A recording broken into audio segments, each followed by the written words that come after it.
Bapak dan Ibu guru. Perkenalkan, saya Risa Nurjayani, calon guru penggerak Angkatan 7 dari Kabupaten Ponorogo.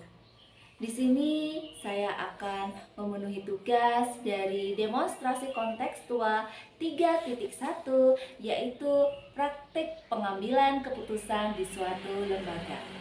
Baik, saya di sini sudah bersama Ibu Kepala Sekolah dari SDN 1 Ganduk Kepuh. Beliau adalah Bu Hasna. Selamat pagi Bu Hasna. Selamat pagi Bu Risa. Alhamdulillah ya Bu, sehat? Sehat, alhamdulillah sehat. Bu Risa, bagaimana kabarnya? Alhamdulillah Bu, sehat walafiat. Baik Bu, terima kasih sebelumnya saya ucapkan karena Ibu Hasna sudah meluangkan waktunya yang sangat sibuk untuk menerima saya di sini berbincang-bincang, ingin minta pengalaman lah dari Ibu Hasna. Sama-sama, kita juga saling berbagi. Iya Bu, seperti baik Bu ya. Begini Bu, apakah saya mau bertanya seperti ini? Ya buat pengalaman saya juga bagaimana nanti ke depannya seperti itu ya Bu ya. Apakah selama Ibu memimpin lembaga ini, apakah Ibu menemui beberapa masalah-masalah seperti itu Bu ya? Kalau misalnya Ibu menemui, mungkin Ibu bisa menceritakan salah satu masalah atau kasus yang ada di lembaganya Ibu Hasna seperti itu. Untuk permasalahan di lembaga itu jelas ada, jelas banyak sekali. Yeah. Nah, kalau di sini saya ambil permasalahan yang betul-betul yang harus disikapi dan yang harus diselesaikan terlebih dahulu adalah permasalahan kegiatan anak-anak, yaitu kegiatan seperti ekstrakurikuler. Nah, itu pun permasalahannya untuk mengambil untuk merealisasikan ke setiap hari merealisasikan kegiatan itu, kita harus membuat keputusan dan harus mendapatkan solusi-solusi yang betul-betul tidak saling merugikan, terutama untuk lembaga. Seperti itu Bu, iya. Jadi harus mencari solusi yang tepat seperti itu ya Bu. Iya, solusi yang tepat. Okay. Baik Bu, misalkan ya kalau seperti masalah Ibu tadi, misalnya dalam kegiatan IKWAU ya, itu termasuknya apakah merupakan bagaimana Ibu bisa mengidentifikasi kalau hal tersebut itu sebagai masalahnya sebagai apa, sebagai dilema etika atau bujukan moral seperti itu Bu? Kalau menurut saya itu adalah dilema etika, karena itu benar melawan benar. Jadi di situ kita harus kita laksanakan dan harus kita realisasikan.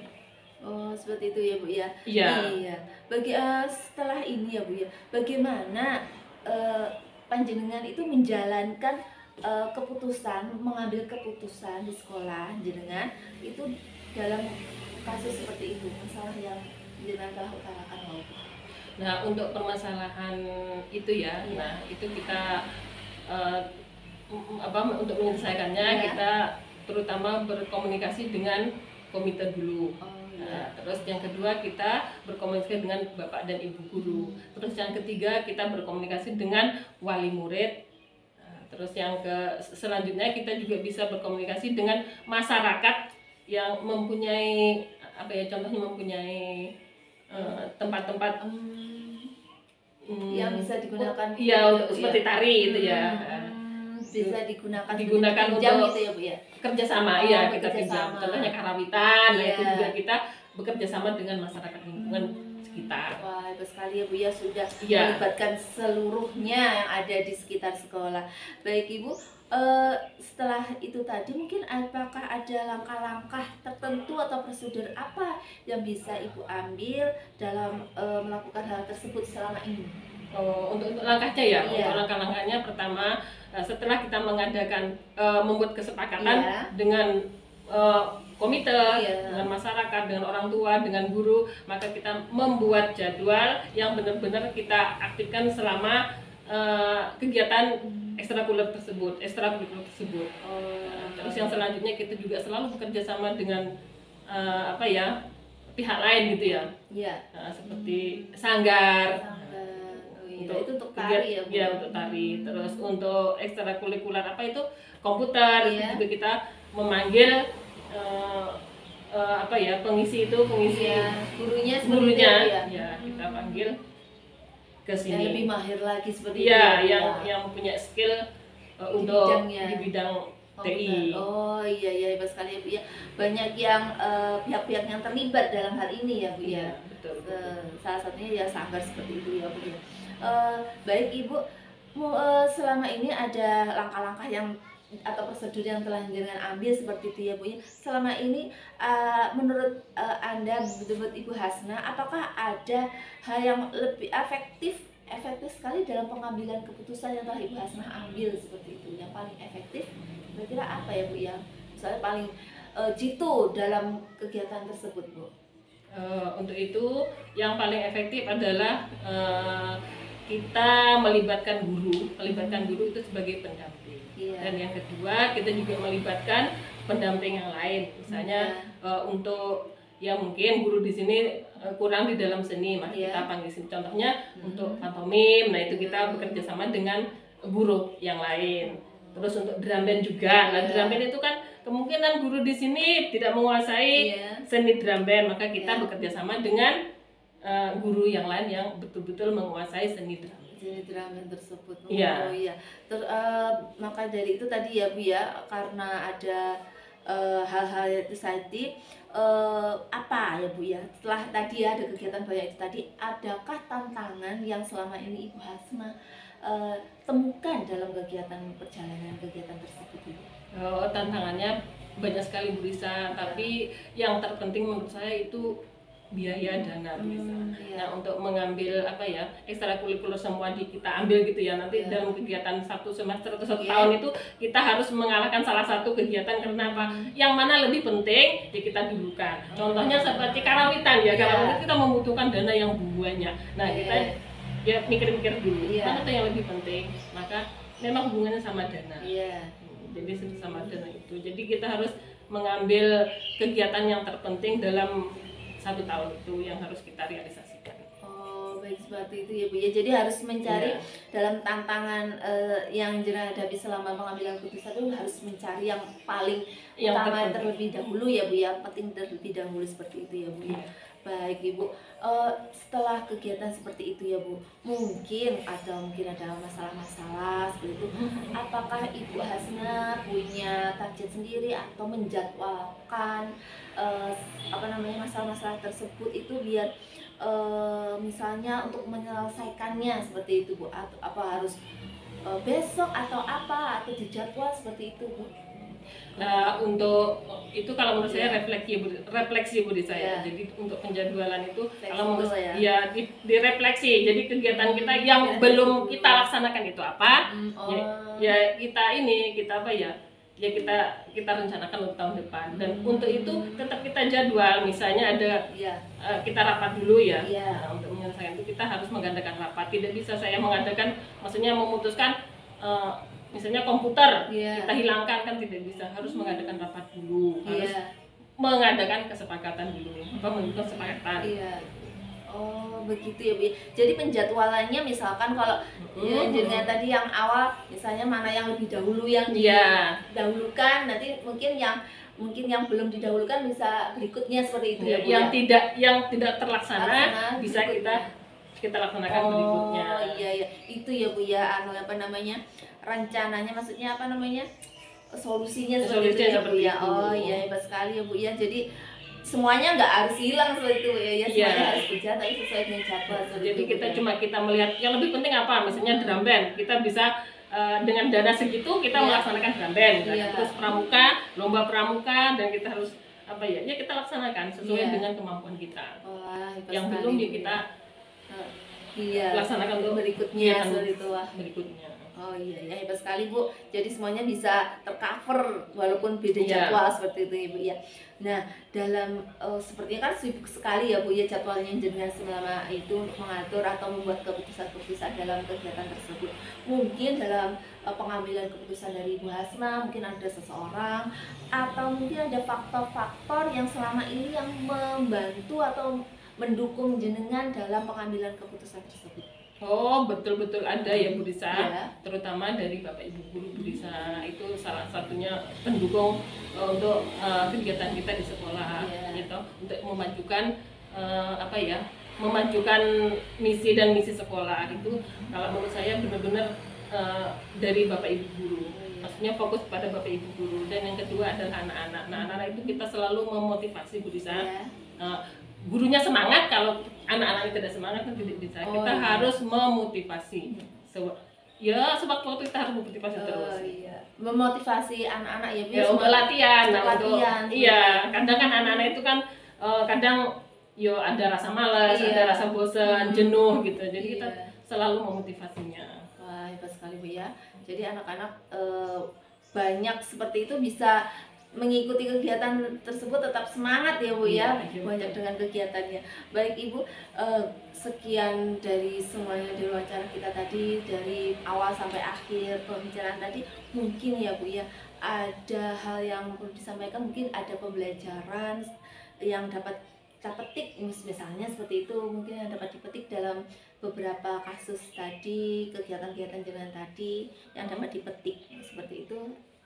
Apa Ya, yang kalau menurut kira-kira? saya untuk murid dulu ya Bu Risa. Iya. Untuk murid itu ketika kita mengadakan ekstrakurikuler itu anak-anak kita bangun apa yang terutama mentalnya. Iya. Yang kedua, gurunya juga ya berusaha ketika tidak mempunyai skill, dia berusaha belajar untuk untuk menambah skillnya Iya. gitu. Terus yang ketiga untuk saya ya yaitu kalau untuk kegiatan itu kan ketika untuk apa ajang lomba, Iya. contohnya FLS 2N. Iya. Nah di situ kita bisa menunjukkan Iya. ketika kita aktif dalam kegiatan, maka ketika lomba itu insya Allah bisa menampilkan yang terbaik atau menghasilkan prestasi yang terbaik. Kalau menurut saya gitu Wah, bisa. sekali Bu ya.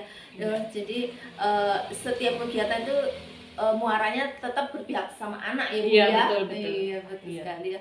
Wah Bu, dari perbincangan kita dari awal sampai akhir ini tadi sangat menginspirasi saya, memberikan saya masukan-masukan yang sangat berharga sekali. Nanti misalkan kalau SD Panjenengan SD1 Kupu mungkin ada lebih lagi prestasi lagi, saya ya beritanya ya Bu ya, nanti mungkin bisa saya tanya-tanya lagi apa namanya tips-tipsnya seperti itu, jadi bisa saya ikuti siap, kita di siap berikutnya di sekolah berbagi. saya. Ya. Wah, alhamdulillah, terima kasih ya Bu ya atas waktunya yang sesibuk dengan memberikan waktu kepada saya sebagai. Terima kasih ya Bu ya, semoga semuanya bermanfaat untuk saya secara pribadi, terus bisa bermanfaat untuk Bapak dan Ibu guru di sana. Ya, amin. Bisa mengambil inspirasi dari langkah-langkah yang telah diambil dari Ibu Hasna untuk mengembangkan lembaga SDN 1 Gandukopu. Sekian wawancara saya dengan Ibu Hasna, semoga dapat bermanfaat untuk semuanya. Sekian, wassalamualaikum warahmatullahi wabarakatuh. Waalaikumsalam warahmatullahi wabarakatuh. Ini kita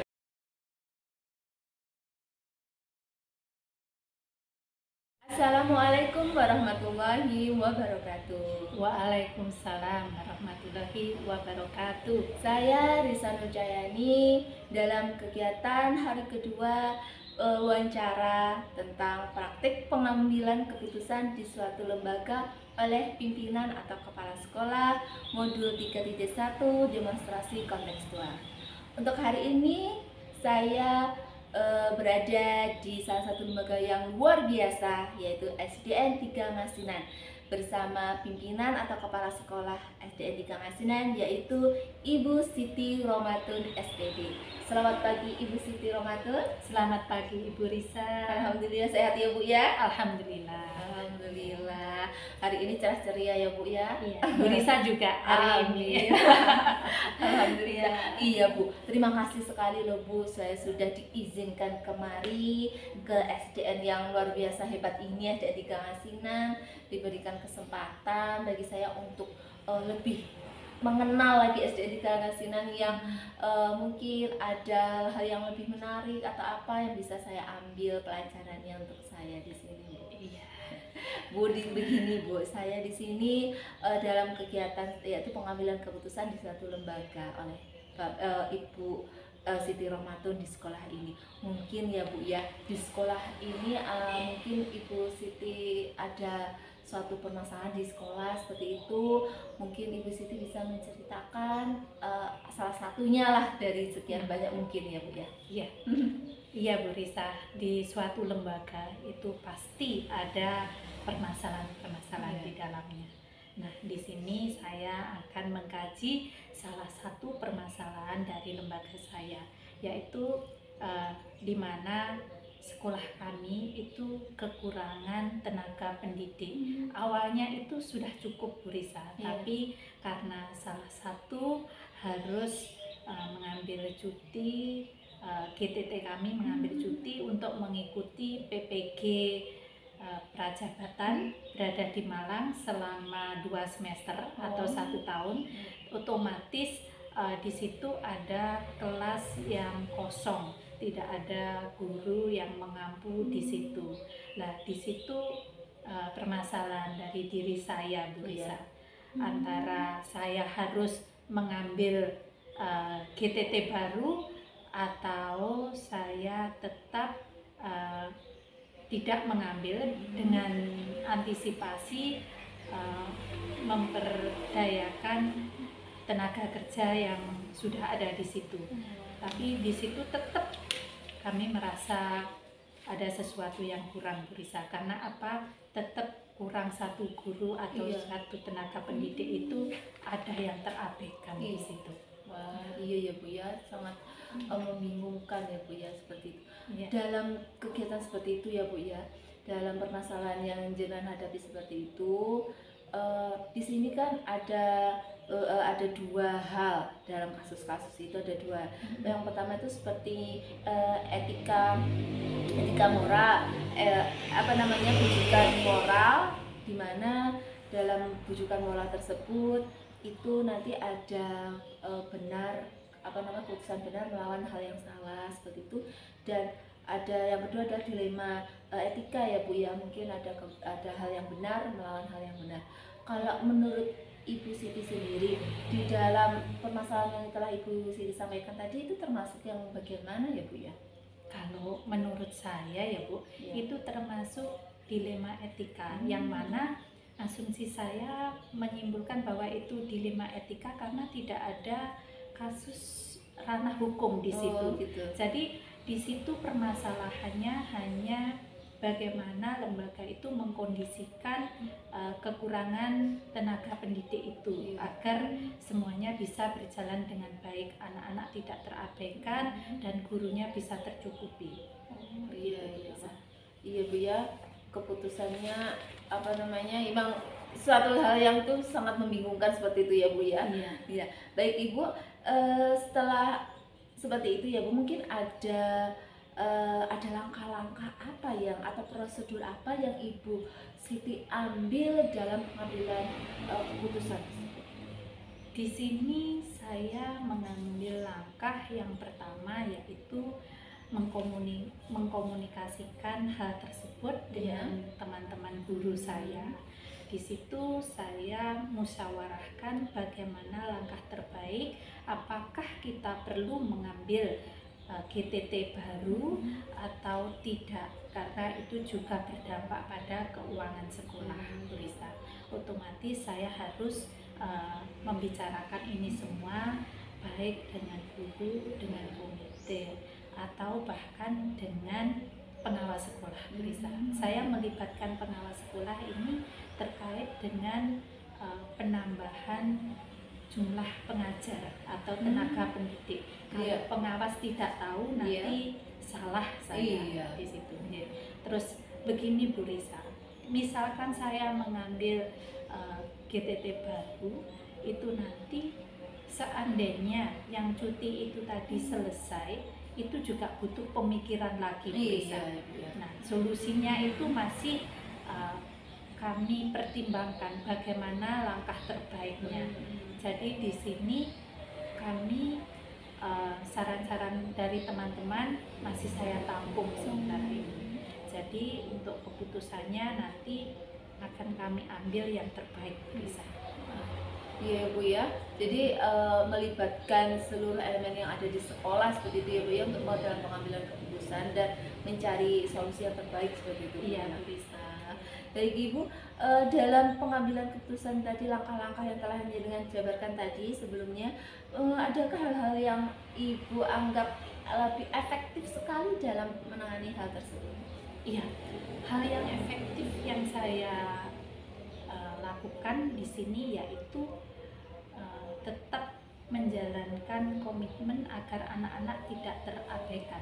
Di situ dengan memberdayakan teman-teman yang mana yang memiliki jam kosong itu mengisi di kelas tersebut. Iya. Meskipun hasilnya kurang maksimal Iya. karena satu kelas harus dipegang berganti-ganti Iya. guru, otomatis untuk tolak ukur keberhasilan siswa juga susah. Nah, Iya. kemarin ada saran, kami insya Allah akan mengambil tenaga baru Oh iya. untuk menyikapi itu, biar tolak ukur kemampuan anak juga bisa terukur, anak-anak juga bisa terlayani dengan baik, pembelajaran bisa berfokus pada murid Iya. di situ. Jadi semuanya nanti akan kami ambil mungkin kebijakan itu. Oh iya. Dan itu iya. pun saya juga diskusikan dengan guru Iya. dan komite, serta saya minta persetujuan dari pengawas sekolah. Iya. Oh iya, iya, iya. Dalam hal tersebut memang sangat kompleks ya Bu ya permasalahannya. Jadi Bu perawat satu jadi sampai kemana-mana juga. Berimbas kemana, Iya. otomatis kelas yang lain juga terusik karena gurunya Iya. harus terkadang merangkap di kelas yang kosong. Iya. tersebut. Dan anak-anak yang di kelas kosong juga tidak nyaman juga ya Bu ya, bolak-balik ganti Iya, gitu dengan ya, Bu ya. pergantian beberapa guru di sini Iya. yang harus mengampu. Nah, iya Bu ya. Wah, hebat sekali dengan keputusan tersebut. Jadi bisa melibatkan semua orang. Jadi tidak hanya Ibu saja ya Bu ya yang Iya. mengambil keputusan tersebut. Baik Ibu, dalam pengambilan keputusan seperti itu tadi ya Bu ya, adakah tantangan-tantangan yang Ibu Siti hadapi selama dalam pengambilan keputusan tersebut? Ya, tantangannya adalah di sini saya harus benar-benar bijaksana dalam mengambil sikap. Iya. Dalam artian guru yang cuti juga tidak terabaikan haknya, Iya. guru yang baru juga harus mendapatkan haknya, Iya. murid-murid juga harus mendapatkan haknya untuk dapat belajar dengan nyaman. Nah, tantangan di situ yang sekarang ini saya hadapi. Semoga nanti kedepannya bisa berjalan dengan baik. Guru yang baru bisa melaksanakan tupoksinya, guru yang mengambil cuti ada harapan mungkin nanti ada penempatan di sekolah yang lain, Iya. karena ada kabar bahwa guru yang PPG non Rajabatan Iya. itu akan ditempatkan sesuai dengan penempatan itu tempat prakteknya. Iya, tempat prakteknya. Semoga saja nanti berita itu benar. Oh, iya, Karena iya. adanya berita yang simpang siur seperti Iya. itu, kalau saya harus mempertahankan salah satu kan saya Kasihan. juga bingung. Anak-anak Iya. bagaimana? Kalau Dilema tidak sekali. segera mengambil tindakan, nanti akan semakin berlarut-larut. Anak-anak semakin terabaikan kebutuhan seperti belajarnya. itu. Iya ya Bu ya. Berarti kalau seperti itu apakah Ibu ada jadwal ya Bu ya, jadwal tersendiri dalam hal menangani hal tersebut, tantangan tersebut, maksudnya masalah-masalah seperti itu Bu? Iya, Terjadwal ya. karena ini masalah yang sangat kompleks bagi saya dan sangat membutuhkan pemikiran yang luar biasa. Otomatis saya menjadwalkan adanya rapat bersama, yaitu rapat dengan guru, rapat dengan komite dan wali murid, sehingga nanti harapan saya dengan adanya penjadwalan dan komunikasi rapat dengan beliau-beliaunya Ya. itu bisa menghasilkan keputusan yang tepat, sehingga itu nanti berdampak pada kemajuan SDN 3 nasional. Seperti itu Bu. Iya. Betul sekali ya Bu ya. Jadi dalam kegiatan pengambilan keputusan itu harus melibatkan tidak hanya yang ada di sekolah, tapi yang wali murid ya, termasuknya Iya. ya muridnya ya. Iya, karena orang wali tua. murid juga berhak untuk Iya. memberikan suaranya Iya, atas kasihan kemajuan anak-anaknya sekolah. ya. Iya. Oh iya, betul sekali Bu. mungkin ya Bu, selama Ibu Siti dalam kegiatan, dalam tugas dalam mengatasi semua masalah-masalah yang ada di sekolah tersebut, adakah mungkin ada seseorang atau mungkin ada faktor-faktor yang paling sering mendukung Ibu Siti dalam penanganan hal tersebut?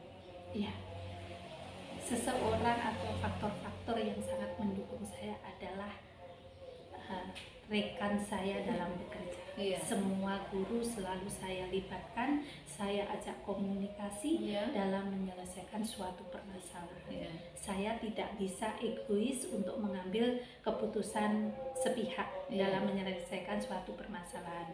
Karena apa? Kita harus ada kolaborasi yang kuat.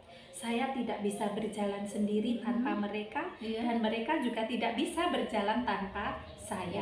Jadi di sini faktor yang sangat mendukung saya adalah rekan saya, rekan sejawat saya, para guru pendidik dan tenaga kependidikan di sekolah kami, serta para komite serta wali murid. Di situ mereka antusias dalam mengawal putra putri mereka dalam pendidikan di SDN 3 Ngasinan. saling membutuhkan seperti itu ya, saling Bu, ya. berkolaborasi di situ. Tidak bisa berjalan sendiri-sendiri, Bu Risa. Ya, saya berjalan sendiri tanpa komite juga nggak bisa. Karena komite itu penyambung lidah saya ke masyarakat. Otomatis kami saling berkomunikasi. Jadi intinya komunikasi yang baik yang untuk menjalin semuanya bisa berjalan baik. Jadi tidak ada miskomunikasi dari pihak sekolah dengan wali murid seperti itu, Bu, ya. Baik Bu, wah hebat sekali dari percakapan, dari wawancara, dari pembicaraan sampai kita dari awal sampai akhir seperti itu, Bu, ya. Banyak sekali yang bisa saya dapatkan, saya menjadi inspirasi saya bagaimana cara mengatasinya mungkin di sekolah saya nanti selanjutnya. Baik Ibu, dari semua hal yang telah Ibu maksudnya permasalahan-permasalahan dari yang telah Ibu hadapi seperti itu, mungkin adakah hal yang bisa Ibu petik dari pengalaman-pengalaman dari Ibu? Itu. Pengalaman yang saya petik dari sini yaitu dalam suatu penyelesaian permasalahan harus ada komunikasi yang baik di situ, dan tidak bisa diselesaikan oleh satu pihak. Jadi harus berkolaborasi atau meminta pendapat orang-orang yang berkompeten di bidangnya.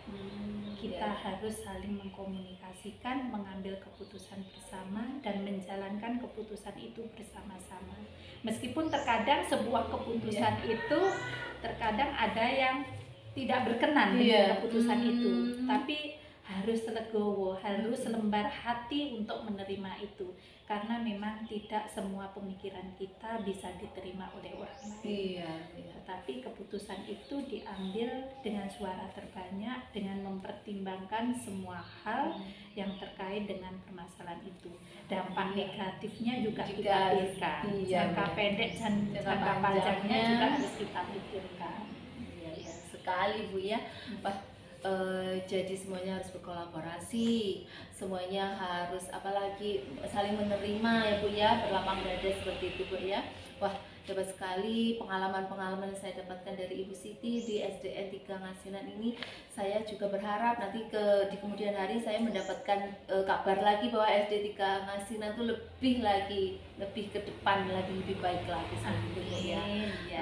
Terima kasih banyak Bu sekali lagi atas waktu yang Ibu sisipkan untuk saya, yang dari kegiatan jenengan yang sangat sibuk dengan memberikan waktu pada saya untuk membagikan pengalaman jenengan kepada saya. Terima kasih banyak Ibu Siti untuk hari ini. Sama-sama Bu Risa, semoga nanti sekolah Bu Risa juga kedepannya bisa lebih baik dan lebih baik lagi. Sukses bersama, berhasil bersama, berbagi pengalaman bersama. Amin. Terima kasih Bu Siti. Sama-sama. Setelah wawancara ini selesai, saya juga mohon diri, mohon pamit pada Ibu Siti. Baik, terima kasih. Sekian wawancara saya dengan Ibu Siti Romadhun, Guru Bergerak Indonesia Maju. Wassalamualaikum warahmatullahi wabarakatuh. Waalaikumsalam warahmatullahi. Paradigma yang dapat saya sampaikan dari wawancara saya dengan Ibu Hasnah adalah paradigma jangka pendek lawan jangka panjang, short term versus long term, di mana yang terbaik dari keputusan Bu Hasnah adalah menggilir kegiatan ekskul yang telah diprogramkan untuk saat ini demi hal yang baik di masa yang akan datang, yaitu ketercapaian seluruh kegiatan ekskul di akhir. Dilema etika yang diambil Ibu Hasnah berdasarkan prinsip melakukan demi kebaikan lembaga dan anak didik, atau yang kita kenal dengan berpikir berbasis pada hasil akhir, ends-based thinking. Bu Hasnah juga mengambil keputusan dengan cara 9 langkah, yaitu menggali, mengidentifikasi masalah yang terjadi. Di sini banyak kegiatan ekskul yang diprogramkan. Kemudian pihak yang terlibat dalam hal tersebut yaitu guru, komite, siswa, dan kepala sekolah. Dalam hal mengumpulkan fakta-fakta yang relevan mengenai masalah ini, dalam pelaksanaan, dana yang dipunyai kurang untuk melakukan kegiatan ekskul secara keseluruhan. Dalam pengujian benar atau salah di sini yang ada hanyalah uji panutan atau idola, dalam ini adalah Bu Hasnah. Bu Hasnah memutuskan untuk rapat komite dan kemudian memutuskan menggilir kegiatan ekskul. Dan kemudian pengujian menggunakan 4 paradigma benar lawan benar. Dalam hal ini tidak ada. Kemudian dalam prinsip resolusi yang diambil yaitu berbasis hasil akhir. Investigasi opsi trilema yaitu saat kebingungan dengan biaya ekskul yang begitu banyak, akhirnya keputusan diambil yaitu menggilir kegiatan ekskul di sekolah. Narasumber kedua adalah Ibu Siti Romadhun. Analisis yang dapat saya sampaikan dari wawancara dengan Ibu Siti Romadhun SPD adalah Ibu Siti sebagai kepala sekolah dapat menyelesaikan masalah menggunakan paradigma individu melawan masyarakat, individu versus community, yaitu konflik yang terjadi untuk membuat pilihan di mana kita sedang mengikuti PPG non-jabatan dan kelas yang ditinggalkan kosong, dan kita minta jika selesai ingin kembali ke sana. Nah, di saat itu kepentingan bersama juga sangat diperlukan, yaitu murid dan wali murid. Berikutnya adalah prinsip care-based thinking, membutuhkan banyak empati dalam kasus ini. 9 langkah dalam pengambilan keputusan Bu Siti adalah: 1. Mengenali nilai-nilai yang saling bertentangan, yaitu kebenaran, keadilan, dan kemanusiaan. Kedua, menentukan siapa yang terlibat dalam situasi ini, yaitu kepala sekolah, guru, dan murid.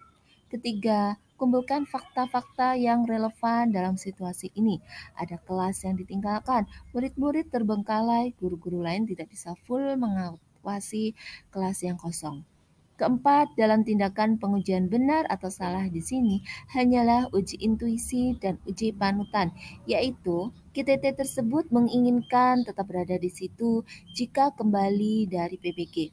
Dan uji panutan mencarikan pengganti KTT di kelas yang ditinggalkan untuk pertanggungjawaban kepada murid dan wali murid. 5. Pengujian paradigma benar versus benar. Benar saat kepala sekolah mencarikan guru pengganti untuk menutupi kelas yang ditinggalkan.